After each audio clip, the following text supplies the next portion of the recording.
온 사람들이 여호수아를 속였어요.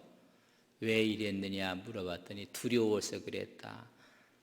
하나님에 대한 소식을 듣고 모세와 여호수아로 인해서 우리가 너무 겁이 났다.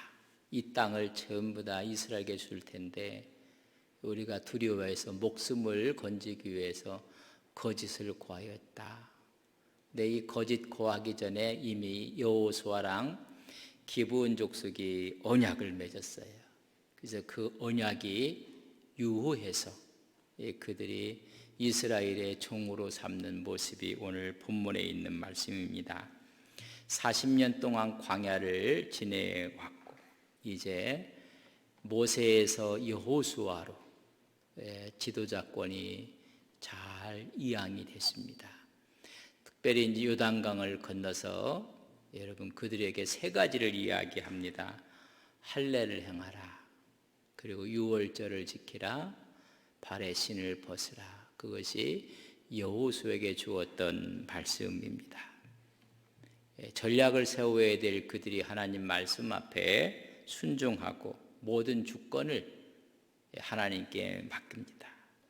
여리고성을 그래서 그들이 함락을 했고 아이성의 첫 번째 전투에서는 졌지만 두 번째 전투에서 아이성도 함락을 시키게 됩니다.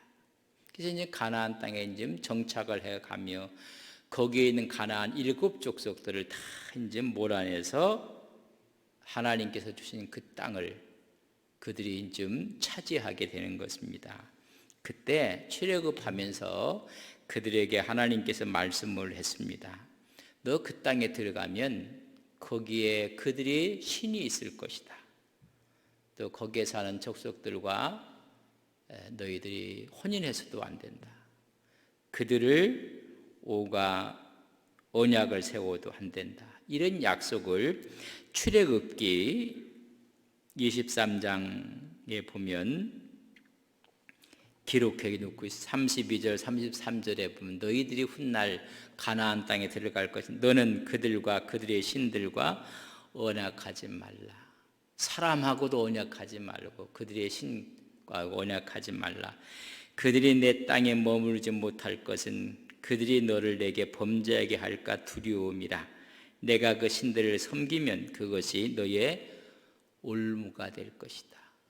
가나안 땅에서 평안과 행복을 누려야 될 텐데 오히려 올무가 돼서 너희들 큰 문제가 있고 하나님의 벌을 받게 될 것이다 라고 이야기를 해주고 있습니다. 그래서 그들과 언약하지 말라고 합니다. 출애굽기 34장 12절에 보면 너는 스스로 삼가 내게 들어가는 땅의 주민과 언약을 세우지 말라. 그것이 너희에게 올무가 될까 하노라. 근데 이 기브온 족속과 이미 언약을 하고 말았어요. 그래서 오늘 본문에 있는 우리가 왜 너희가 속였느냐 그렇게 지금 이야기를 하고 있는 모습을 볼 수가 있습니다. 그래서 가나안에 있는 가나안 족속을 다 몰아내라는 거예요. 민수기 33장 55절에 보면 너희가 만일 그 땅의 원주민을 너희 앞에서 몰아내지 아니하면 다 쫓아내지 아니하면 너희가 남겨둔 자들이 너희의 눈에 가시와 너희 옆구리에 찌르는 것이 되어 너희가 거주하는 땅에서 너희를 괴롭게 할 것이다. 눈에 가시가 되게 될 것이고 옆구리를 찌르는 것이 될 것이며 너희를 괴롭게 할 것이다. 다 쫓아내라고 이야기를 하고 있습니다. 근데 쫓아내는 것이 아니라 첫 번에 여리고성을 무너뜨리고 아이성을 함락한 다음에 한 것이 가나안 족속과 언약을 맺고 말았어요. 하나님께서 그렇게 신신당부를 했는데 요단강을 건너가서 여리고성을 무너뜨려요. 여러분, 이 여리고성을 무너뜨리는 것은 믿음의 원리로 무너지게 되는 것입니다. 여러분, 땅밖에 한다고 해요. 매일 한 방울씩 돌아. 여러분 마지막 7바퀴를 돌고 소리를 외쳤습니다. 하나님께 집중했다는 것은 믿음의 원리로 여리고성이 무너지는 거예요. 아이성은 순종의 원리로 무너지는 거예요. 아간이 불순종으로 인해서 첫 번째 전투에 졌어요.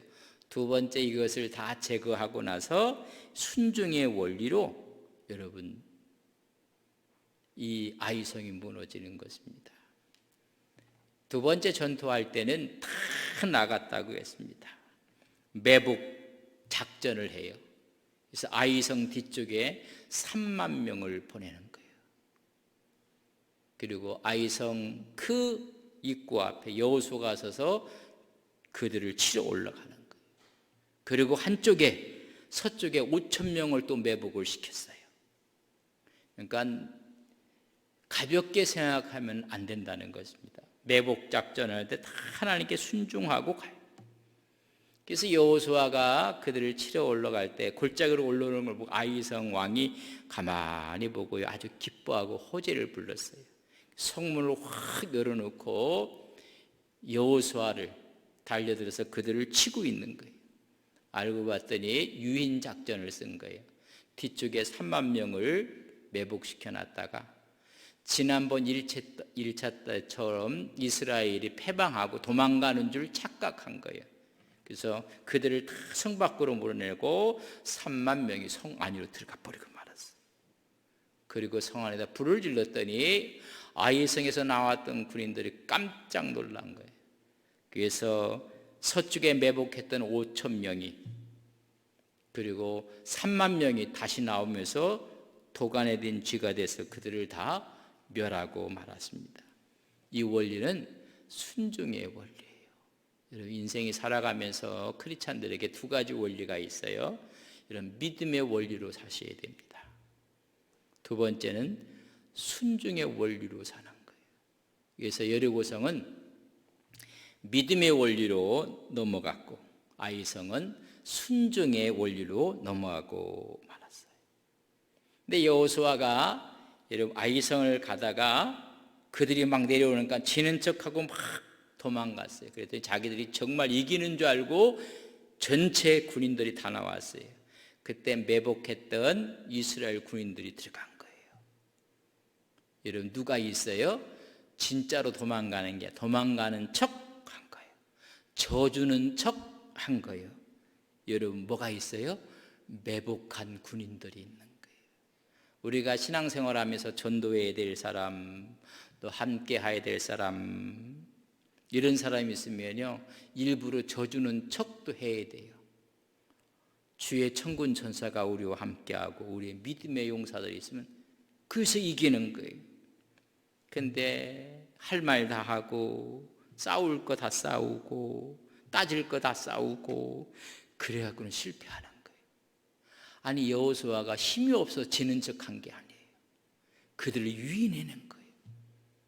우리 크리스찬들이 살아가는 지혜도 그런 지혜가 필요해요. 그저 져주는 척. 그러나 진짜 지는 게 아니란 말이죠.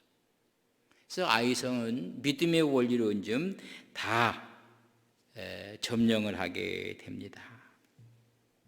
이 소식이 가나안에 있는 7 족속, 가나안 족속들에게 확 퍼지게 되었습니다.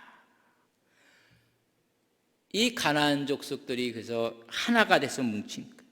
원래 가나안 족속들이 서로가 좋은 관계가 아니었습니다.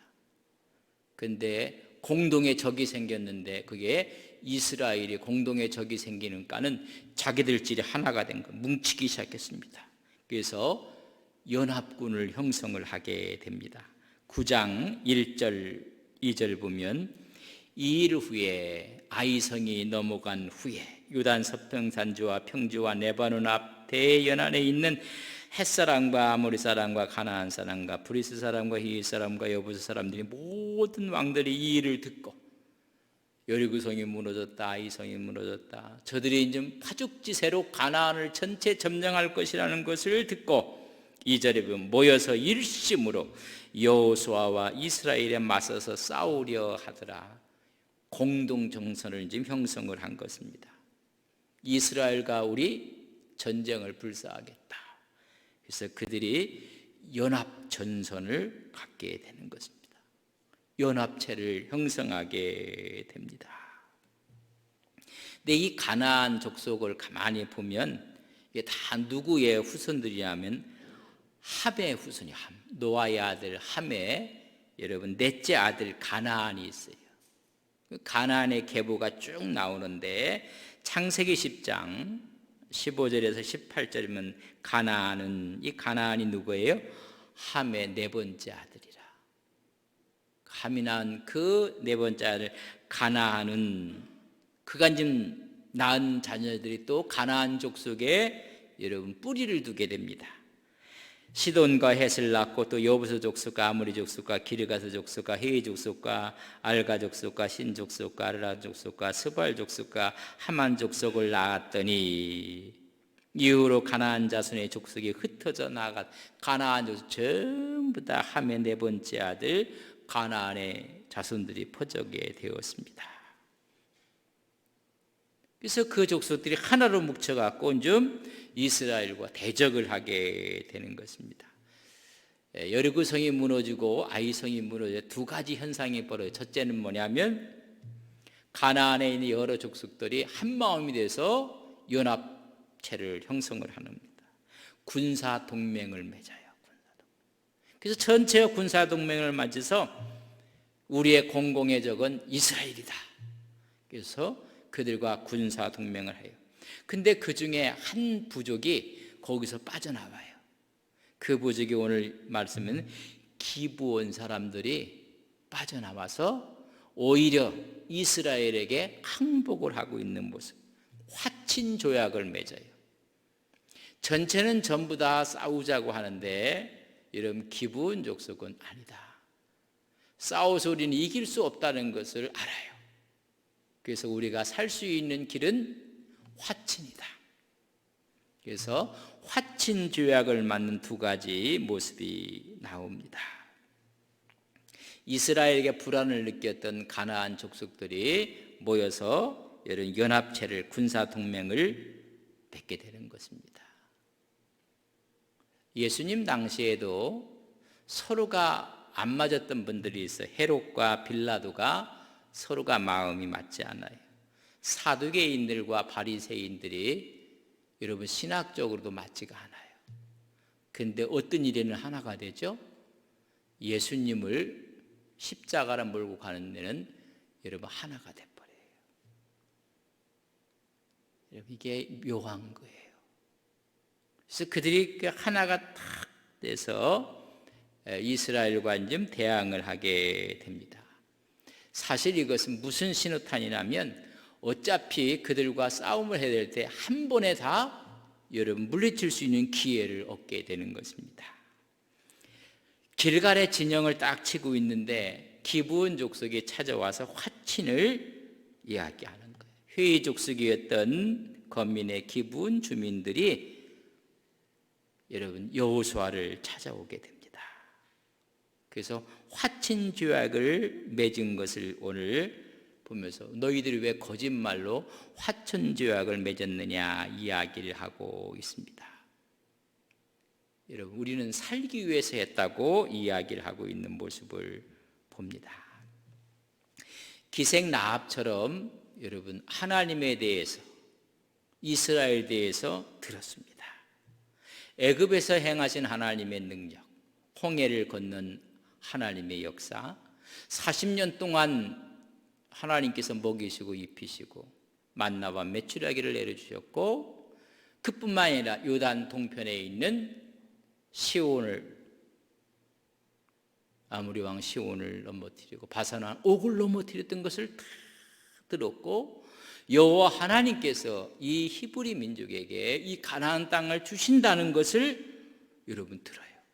그게 누구냐면 기생 라합이에요. 그래서 오히려 정탐군을 살려주게 됩니다. 오늘 이 기브온 족속도 마찬가지예요. 그 하나님 말씀을 듣는 거예요. 성경에 보면 여호수아 9장 9절 10절에 보면 이는 우리가 그의 소문과 그가 애굽에서 행한 모든 일을 들으며 또 그가 요단 동쪽에 있는 아모리 사람의 두 왕들 곧 헤스본 왕 시온과 아스다솔에 있는 바산 왕 옥에게 행하신 모든 일을 들었음이니라. 누가 들어요? 기브온 족속들이 듣는 거예요. 여러분, 우리가 예수 믿고 안 믿고도 하나님에 대한 소문을 여러분들이 믿음은 들음에서 난다고 했는데, 예루살렘 북서쪽 8km 아주 가까이 있는 에서 이 소식을 듣고 마음에 오히려 여호와 하나님을 두려워하게 된 모습을 봅니다. 이 기브온은 어떤 성읍이었나? 아이 성보다도 더 큰 성읍이었습니다. 여러분 10장 2절에 보면 이렇게 기록을 하고 있습니다. 우리 9장 3절을 먼저 보면 기브온 주민들이 여호수아와 여르고 아이들이 행한 일을 전부 다 들었다 그랬어요. 이스라엘이 승리한 것을 먼저 듣는 것입니다. 여러분 다 듣게 돼요. 누가? 기브온 사람들이. 근데 기브온을 말하기에 여호수아 10장 2절에 보면 크게 두려워하였으니 이는 기브온은 왕도와 같은 큰 성읍이요, 아이성보다 더 큰 성읍이었습니다. 아이보다 크고 그 사람들은 다 강함이었다. 약한 사람이 아니었었어요. 어찌 보면 아이성에 있는 사람보다 더 강력한 힘을 갖고 있었고 성도 더 컸어요. 그럼에도 불구하고 하나님의 역사를 들었어요. 여러분, 우리가 제대로 듣기만 한다면, 하나님의 역사를 알기만 한다면, 그래서 그걸 듣고 나서 꾀를 냅니다. 9장 4절에 보면 꾀를 내어 사신의 모양을 꾸미되 헤어진 전대와 헤어지고 찢어져서 기운 가죽 포도주 부대를 나귀에 싣고, 아주 꾀를 내서 큰 나라에 와서 사람이 와서 화친을 맺는 것처럼 여러분 가장을 하고 꾀를 내었습니다. 가나안 족속의 군사 동맹에서 빠져나오고 이스라엘과 화친을 맺기 위해서 꾀를 낸 거예요. 어떻게 하면 저 이스라엘의 여호수아를 속일 수 있을까? 그 이유는 우리 부족의 생명을 유지해야 되겠다, 그런 얘기입니다. 그래서 큰 나라에서 찾아온 것처럼 위장 전술을 한 것입니다. 헤어진 전대, 찢어지고 기운 가죽 포도주 부대, 뭐 이런 걸 지금 전부 다 준비를, 우리 이야기하면 영국의 소품을 준비를 해갖고 온 것입니다. 그래서 큰 나라에서 온 것처럼 신발을 신는데 이런 낡아서 지은 기운 신발을 신고 낡은 옷을 입고, 또 빵은 다 말라버리고 곰팡이가 나고 이런 거 지금 가고 온 거예요. 그래서 우리는 참 먼 나라에서 왔다고 6절 말씀해 보면 9장 그들이 길갈 진영으로 가서 여호수아에게 이르되 그와 이스라엘 사람들에게 이르되 우리는 먼 나라에서 왔나이다. 이제 우리의 조약을 맺읍시다. 아주 큰 나라에서 온 것처럼 가장을 다 하고 나서 언약을 맺자고 이야기를 하는 것입니다. 그때 너희들이 누구냐? 어디서 왔느냐? 그러니까 9장 9절에 보면 이렇게 그들이 여호수아에게 대답하되 종들은 당신의 하나님 여호와 이름으로 말미암아 심히 먼 나라에서 왔사오니 이는 우리가 그의 소문과 그의 애굽에서 행한 모든 걸 다 들었습니다. 유단 통편에서 헤브론한 시온을 넘어뜨리고 바산왕 옥을 넘어뜨린 것도 다 들었습니다. 그리고 참 먼 나라에서 왔다고 이야기를 해주고 있는 모습을 봅니다. 그들이 갖고 있었던 떡에는 이미 곰팡이가 폈고 가죽 부대는 찢어져 있고 옷은 다 낡아져 있고 신발도 다 낡아져 있습니다. 정말 멀리서 온 것처럼 와서 하나님을 두려워하고 당신의 족속이 히브리 민족 이 전체를 다 점령할 거 우리는 다 알고 있다. 화친을 요구하는 것입니다. 그랬더니 15절 말씀에 보면 여호수아가 곧 그들과 화친하여 그들을 살리라는 조약을 맺고 회중 족장들이 그들에게 맹세하였더라. 드디어 이제 화친 조약을 맺었어요. 근데 14절에 이렇게 기록했습니다. 뭐라고 이렇게 했냐면 무리가 그들의 양식을 취하고는 어떻게 할지를 여호와께 묻지 아니하더라. 화친을 해야 될지 안 해야 될지 누구한테 물어봐야 돼요? 기도도 하지 않고 그냥 덥석 또 언약을 맺고 말았습니다. 이스라엘이 지금 여러분 승리한 거예요. 여리고성이 무너지고 아이성이 무너지고 그리고 먼 나라에서 왔다고 하니까는 모든 것이 승리한 줄 알고 방심한 거예요. 그럼 하나님 이렇게 먼 나라에서 왔는데 이 조약을 맺어야 되느냐 안 맺어야 되는 걸 하나님께 기도하고 물어봐야 되는데 묻지도 않아요. 기도하지 않고 달콤한 고백에 마음이 빼앗기고 마른 거예요. 마음을 놓아버리고 말았습니다. 이 사건이 기브온 화친 사건이 벌어지는 것입니다. 기도하지 않고 이룬 두 번째 실수예요. 첫 번째 실수는 뭐예요? 아이성을 할 때 다 올라갈 필요 없다. 여러분 두 번째는 3만 명을 매복을 시켰는데 2, 3천 명만 올라가도 된다. 올라갔다가 그냥 여러분 도망오고 말았어요. 근데 오늘 또 두 번째 또 실수를 하는 것입니다. 기도하지 않고 화친조약을 맺고 말았습니다. 분명히 하나님 말씀은 신명기 7장 1절과 2절에 보면 내 하나님 여호와께서 너를 인도하사 내가 가서 차지할 땅으로 들이시고 내 앞에서 여러 민족 헷 족속과 기르가스 족속과 아무리 족속과 가나안 족속과 브리스 족속과 헤이 족속과 여부스 족속과 곧 너보다 많고 힘이 센 7 족속을 쫓아내실 때에 내 하나님 여호와께서 그들을 내게 넘겨 내게 치게 하시리니 그때 너희는 그들을 진멸할 것이라. 그들과 어떤 언약도 어떤 화친 조약도 하지 말 것이요 그들을 불쌍히 여기지도 말 것이니라. 아니 하나님 말씀이 분명히 했는데 물어보지도 않고 달콤한 그들의 말에 그냥 마음을 놓아버리고 말았습니다. 언약을 맺지 않을 뿐만 아니라 그들을 불쌍히 여기지도 말라고 했습니다. 왜 이렇게 언약을 세우지 말라고 했을까? 여러분 섞여 살면 여러분 어떻게 되는지 아세요? 신앙이 와야 되는 것입니다. 영향을 받게 되는 것입니다. 그래서 그 족속과는 결혼도 하지 말라고 했어요. 이런 신명기 7장 3절 4절에 보면 또 그들과 혼인하지도 말지니 내 딸을 그들의 아들에게 주지 말 것이요 그들의 딸도 내 며느리로 삼지 말 것은 그가 내 아들을 유혹하여 그가 여호와를 떠나고 다른 신들을 섬기게 함으로 여호와께서 너희에게 진노하사 갑자기 너희를 멸하실 것입니다. 뭐도 하지 말라고요? 혼인도 하지 마라. 오늘 예수 믿는 사람들이 믿지 않은 사람하고 결혼하는 문제에 대해서 그 원칙을 우리는 어떻게 세워야 될 것인가 분명히 말씀해 주고 있어요. 여러분 문화적으로 여러분 동화가 돼요. 그러니까 신앙을 잃어버리는 거예요. 오늘 말씀에 있는 것처럼 하나님이 진노하시게 되고 어떤 분은 그래요. 아이고 목사님 전도하면 되지 않겠느냐고. 절대 여러분 그런 말 하지 마세요. 목사님 죄송합니다. 미안합니다. 그러고 하면 됐지. 또 저한테 물어보지도 않고 제가 묻지도 않는데 혹시 한다면 결혼을 전도하는 것처럼 여러분 결혼을 전도용으로 하나님이 생각한 적 한 번도 없습니다. 우리 뭐 전도하면 돼. 전도. 여러분 결혼을 전도용으로 생각합니까? 그거 여러분 생각 바꾸셔야 돼요.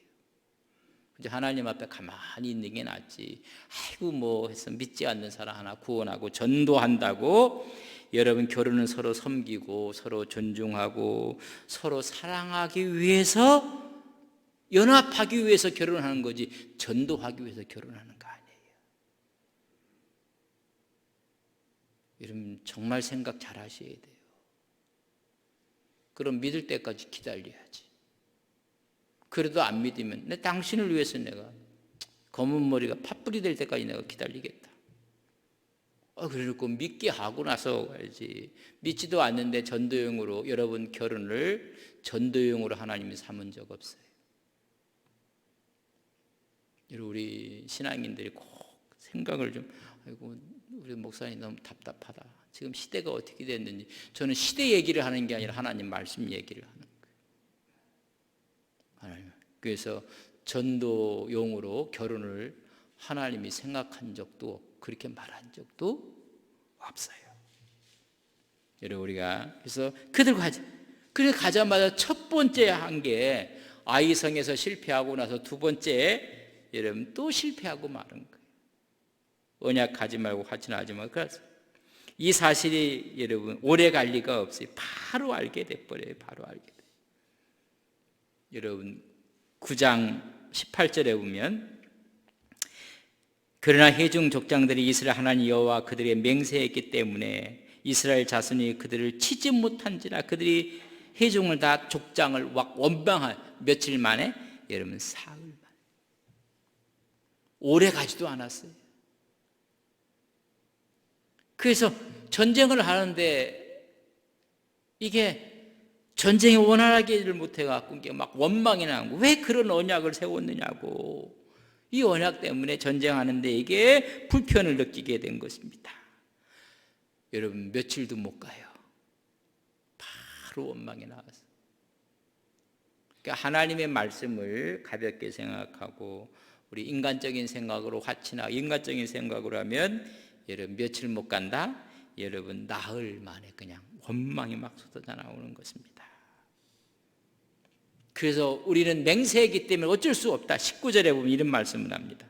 모든 족장이 온 회중에게 이르되 우리가 이스라엘의 하나님 여호와로 그들에게 맹세하였은즉 이제 그들을 건드리지 못한다.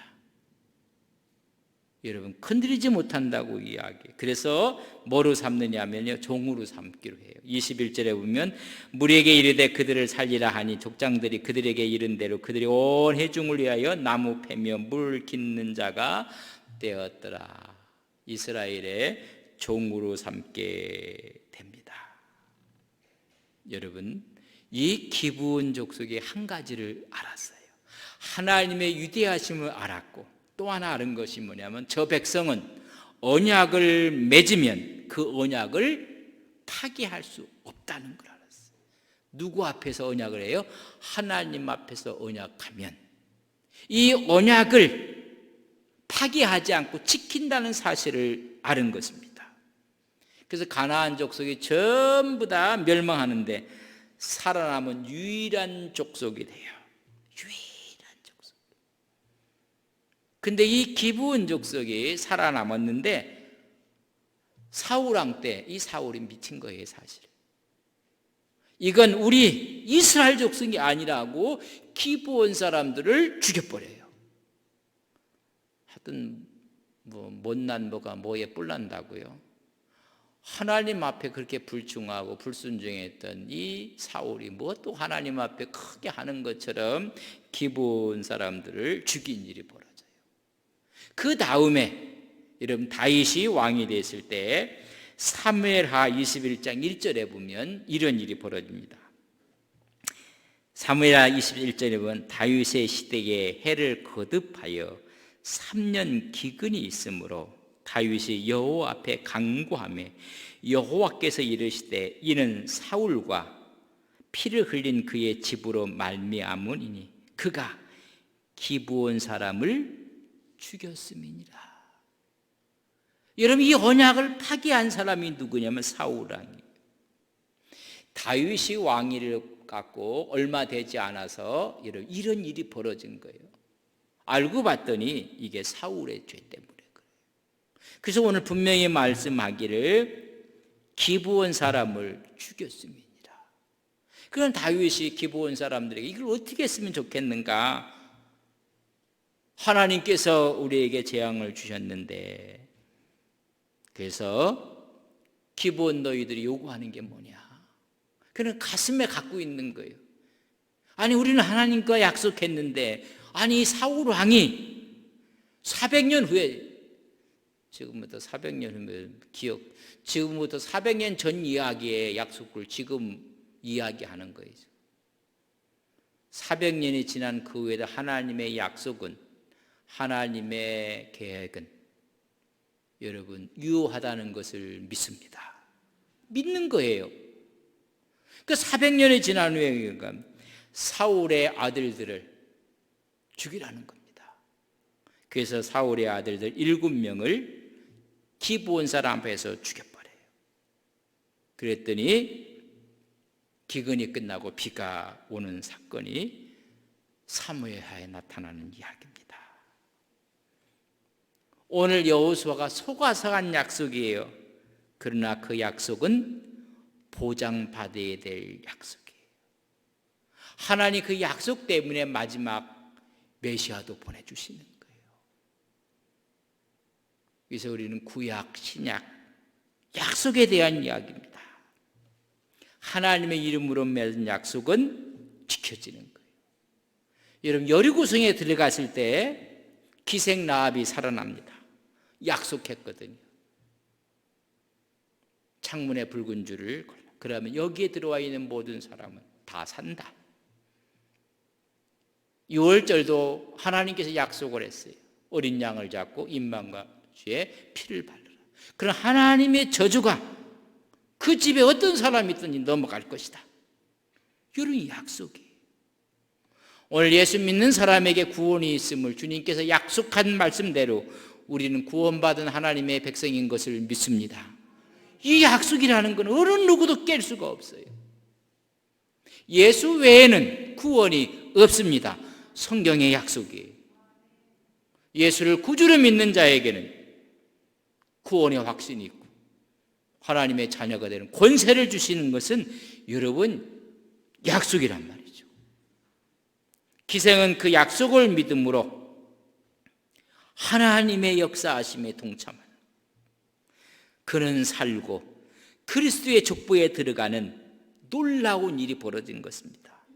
오늘 기브온 족속들은 그들의 연합체에서 떨어져 나와서 하나님의 백성 여호수아가 함께 약속함으로 여러분 그들은 사는 것입니다.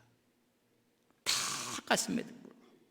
그래서 라합은 그 약속으로 말미암아 예수님이 오시는 길에 쓰임 받았어요.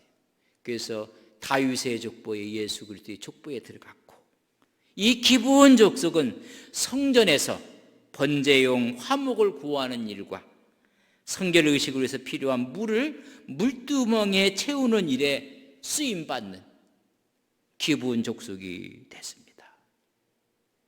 여러분 놀라운 일이에요. 우리가 하나님께 약속한 건 때가 되면 하나님께서 이루실 것을 믿습니다. 여러분 하나님께 우리 말씀 묻자고 하나님께 그렇게 가는, 하나님께서 인치셨으면 하나님께서 마지막까지 보장하시고 마지막까지 우리를 사랑하시고 인도해 주시는 것을 믿습니다. 하나님이 하시는 일이에요. 그래서 라합도 기브온도 마찬가지예요. 그래서 그들의 지혜라, 기브온 사람들의 지혜라. 그래서 생명을 유지하고 성전에서 나무를 공급하고 물을 채우는 거룩한 일에 쓰임을 받게 됩니다. 하나님의 일에 쓰임을 받게 되는 모습입니다.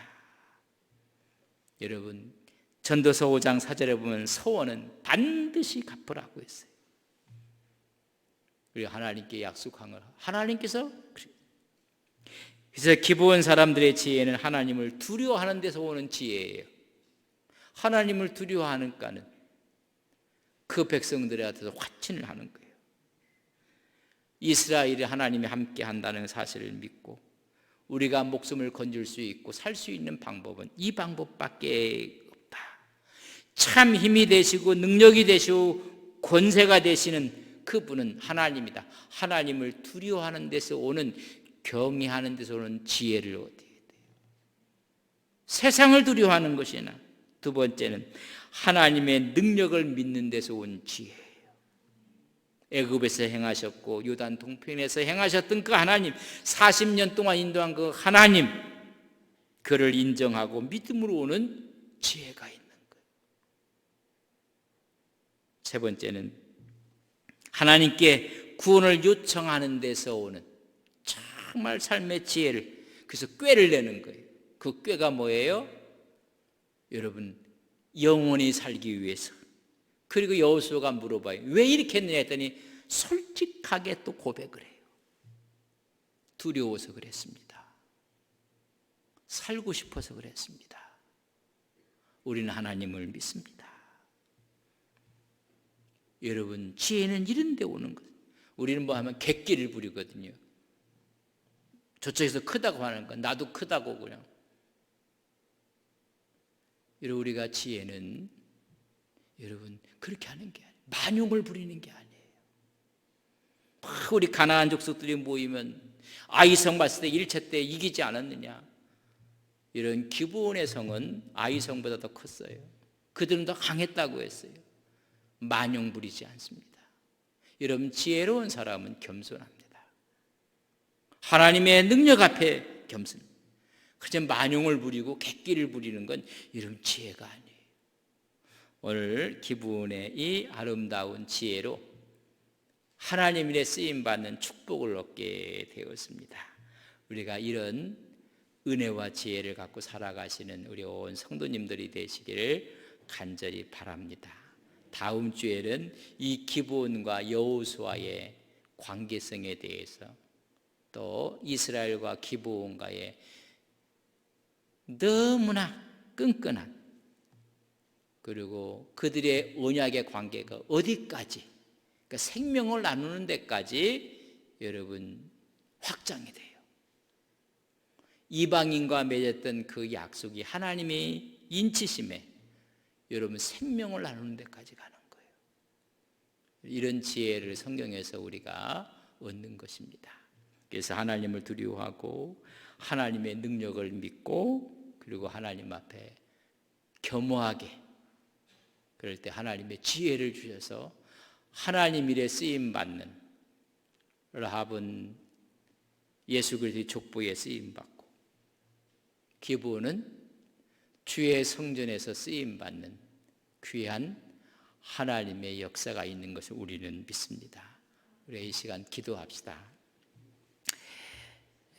이 땅에 살면서 우리가 지혜를 얻어야 되는데, 지혜는 교만이 아니고 만용이 아니고 객기가 아닙니다.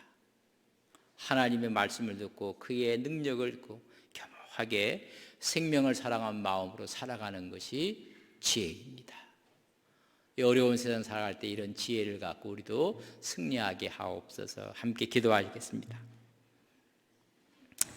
좋으신 아버지 하나님, 우리에게도 생명을 사랑하고 생명을 존중히 여기는 지혜를 허락해 주셔서 영원히 사는 하나님의 능력의 역사가 있게 하옵소서. 잠언 9장 10절에 보면 여호와를 경외하는 것이 지혜의 근본이요 거룩하신 자를 아는 것이 명철이라고 했습니다. 기브온 족속에 가했던 지혜의 명철함을 저희들에게 허락하여 주셔서 하나님을 두려워하며 하나님의 능력을 믿으며 하나님의 구원의 손길 앞에 겸손한 믿음의 종들이 되게 하옵소서. 예수님의 이름으로 기도 올리옵나이다. 아멘.